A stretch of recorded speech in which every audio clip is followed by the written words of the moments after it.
Hey everyone, welcome back to Dungeon Brew. Today I'm going to be introducing you to a new monster, the Bone Faerie. Stay tuned. Welcome to Dungeon Brew. Hey everyone, today I'm going to be introducing you to the Bone Faerie. This is a monster that I've actually talked about before here and there, but I have done some reworks to it, and it's going to be the first monster that we're going to be releasing during the month of October that is kind of fear horror based.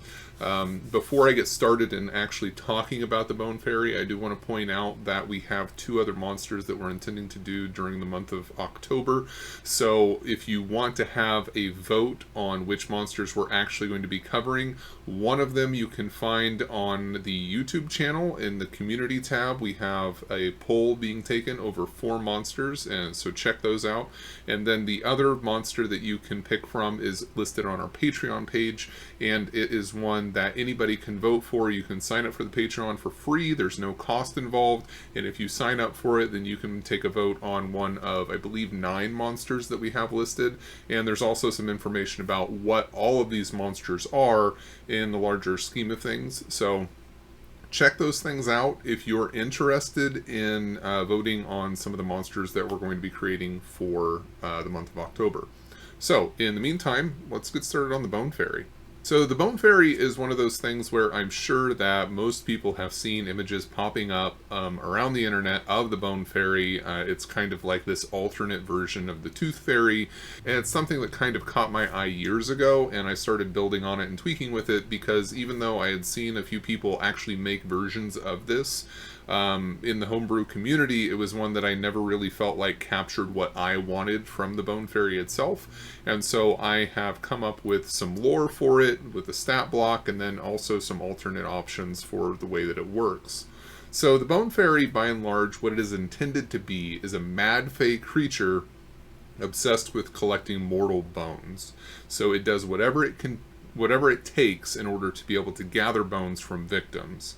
And kind of the way that I envision this is that the Bone Faerie isn't something that is necessarily unknown among certain people. It's kind of like the Tooth Fairy, where parents in a community might do something like, actually take their children's teeth and leave them outside, or animal bones and leave them outside, because they have the belief that Bone Fairies will come and collect those and leave them alone, because they use the bones to create effigies. They kind of create this version of themselves in bone, and then eventually, or over time, they incorporate those bones into their own form. So from a distance, the Bone Faerie actually appears to be this kind of eerily beautiful creature, and when you get closer you realize that they're actually covered in the bones of people that they have taken things from in the past. So it's really meant to be something that's kind of terrifying and horrifying, because they come in the night and they take your bones, and then you wake up in the morning and there's something missing and there's this sense of loss.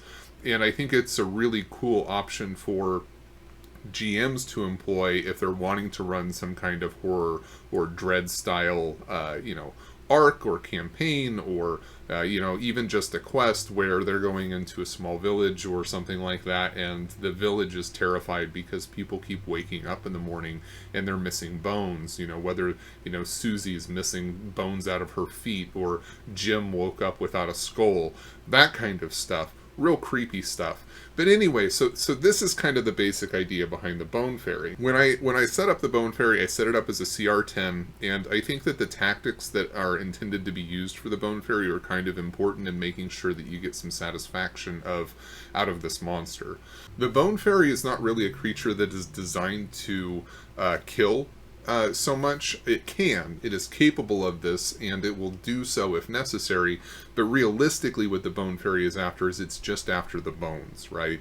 So if it gets cornered by a party, of 4 or 5 adventurers, it's not going to stay there and fight. It's going to run, or it's going to try and use its abilities to incapacitate as many members of the party as possible, juke some of their bones, and then leave. But ultimately it's really not interested in getting into a down and out fight as much as it can handle. So there's a couple of things about it. One is I designed it as a CR10. Depending on how you run it, it can really vary. It's kind of one of those monsters where, if if some of its abilities land and people fail their saves and it's capable of doing what it was designed to do, it can feel very, very dangerous. But if you decide to just have the Bone Faerie go in and just start swinging its bone sword into the barbarian on the front line, it's going to feel really bad. So you need to be aware of that and kind of comfortable with the way that the monster stat block is designed to go. The Bone Faerie has a decent AC of around 17. It has a little over 100 hit points, about 115 or so, and it does have some resistances to non-magical bludgeoning, piercing, slashing, and then also has resistance to necrotic. So it is a little bit hardy. It can stand toe-to-toe for a little bit, but it's not really designed to do that. What makes it dangerous for people in the front line is anytime that it gets hit by a melee attack that does bludgeoning, piercing, or slashing, all of the creatures within 5 feet of it are going to take piercing damage, 2d8 piercing damage, as shards of bone snap off from the carapace that it is wearing over itself. In addition, it does have magic resistance, so it does have some resistance to spell attacks and things like that that are going to be coming at it. When it does decide to use its bone sword in melee combat, it deals 1d6 piercing damage plus 2d6 necrotic, so it deals a decent amount of damage, but realistically this is not its primary mode of attack. It's using this if it doesn't have other options. Most of the time what it wants to do is it wants to either use its lullaby ability, which is a 60-foot radius where there's a DC 17 charisma saving throw, and if it's failed, then the people involved fall unconscious. Similar to a sleep ability. Really what this is for is because the Bone Faerie wants to incapacitate people so that it can use its other ability, which is called Bone Thief. Bone Thief is something that the Bone Faerie will use to go up to an incapacitated target and steal as many bones as she can, or specifically steal bones that she needs to complete her effigy. So for instance, if she has 7 rib bones and doesn't have the rest of them, she's going to target rib bones out of any creatures that she comes across.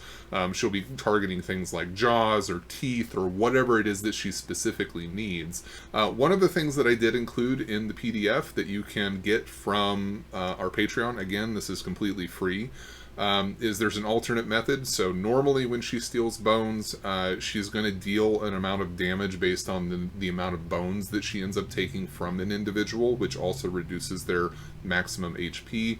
As an alternate to that, I did create a random table where she grabs specific bones from people that have specific detriments associated with them. You could use that table in a variety of ways. You can use it to replace her Bone Thief ability. You could use it to generate a list of bones that she actually needs. You can use that to give the players a little bit of more insight as to the bones that she took.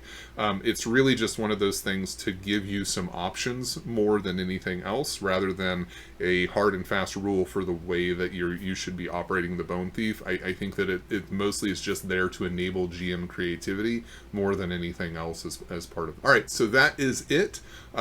Check out the PDF on our Patreon page. Again, completely free. You can download this and use it as much as you want. If you are interested in having any say on the other monsters that I'm going to be building during the month of October, you can vote in the poll on YouTube, and I intend to be putting that one out first, and then vote on the poll on Patreon, and I will be putting that monster out later in the month. If you have not signed up for the Patreon, you can do so for completely free. We have a public option that requires no payment, and so long as you sign up for that, then you will be able to vote on which monsters will be generating for the month of October. So, until next time, happy gaming. Dungeon Brew.